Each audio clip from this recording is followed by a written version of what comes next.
Here's an interesting thought experiment that is currently interrupting my own patterns of thought, my own sort of conditions and whatnot. It's bringing light onto something that is appearing to be very simple and logical to me, right?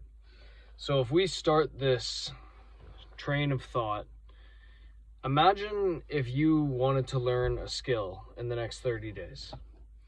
The best possible way to go about learning that skill would be to eat, sleep, and then for the rest of your time, the remaining 17, 18 hours or whatever, purely focused on that one skill, whether it's learning a language or training for a sport or a creative skill or whatnot. If you wanted to improve exponentially faster than you normally would think of doing it, right? Like maybe you practice a couple times a week for a half hour or something like I'm talking all of your time is being dedicated on this one thing. Now imagine human beings from like thousands of years ago, right? Way before this type of world that we live in actually even existed. You know, a lot of people, including myself, were conditioned to feel that these were just like cavemen and everything's just been this upward, forward moving progression since cavemen and we're just kind of at the peak of this thing. But what if that's not true at all? And what if like there was human beings, like take theoretically the Egyptians, for example, like they weren't living life like this at all. They were living in a fundamentally different world. And what I'm suggesting is like, they didn't live in a world where there was a jillion distractions and sports and movies and music and celebrities and crazy political propagandas and everything, right? Like, so they were able to spend all of their time, their whole life could be dedicated to just figuring this thing out, right? Like all of their time. You think about what you could do in 30 days. What could they do over generations of time? What did they know about the mind? What did they know about the universe? What did they know about life? Like what if there were LeBron James level of elitism in his craft? Now imagine that same pinnacle level, except as a thinker or as a philosopher of sorts, or just a great mind, you know, on that level, like very elite thinkers. And because they could dedicate all of their focus and time and energy into understanding life. And so all this to say is what I'm suggesting is that it seems to be a not hard to grasp thought that civilizations before this one potentially knew some things that we don't know and that we're like rediscovering, like things we're discovering right here, right now in the collective. Maybe this was just common knowledge to them.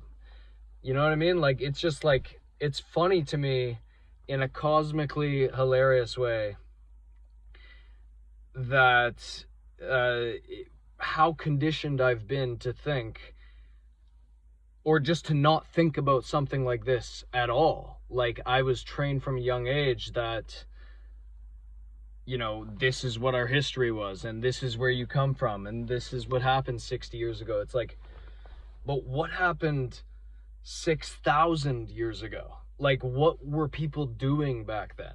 You know, all we have to go off of is like movies and books and stuff. But like, you know, I'm finding myself when I'm opening my mind and I'm kind of like willingly shedding these deeply rooted beliefs about just anything. Like, I'm really learning to question so much, and it's leading me to funny and hilarious and simple conclusions that like, it's not that stretch of an imagination that previous civilizations potentially were far more superior and advanced technologically, spiritually, mentally, like all things considered. They didn't have like garbage in their foods and all these additional chemical sort of whatever the heck is in our food these days, and like pharmaceuticals and like this type of thing, right? Like a completely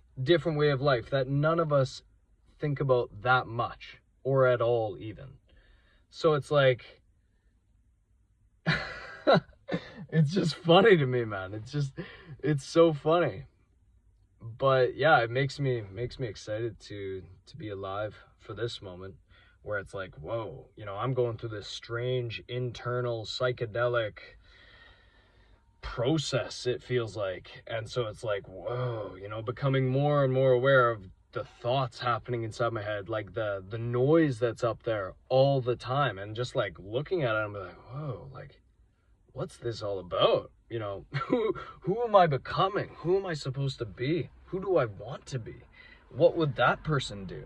You know, like, how would that person spend their time? What would they, it's just like these stupid, simple questions, right? And it all comes back around to this beautiful and empowering thought of like, I am the creator of my life. I get to decide what thoughts to think. I get to decide how to process my emotions. I get to decide how I want to behave in the world. How do I want to express myself? How do I want to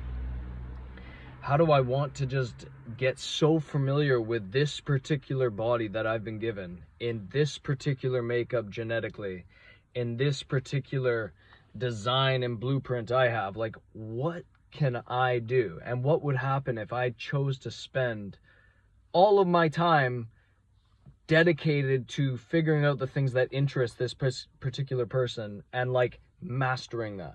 What the fuck would happen?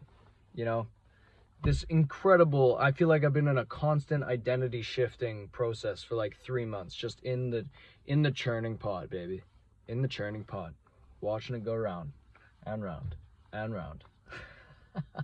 Okay, I'm glad I got that thought out. Peace.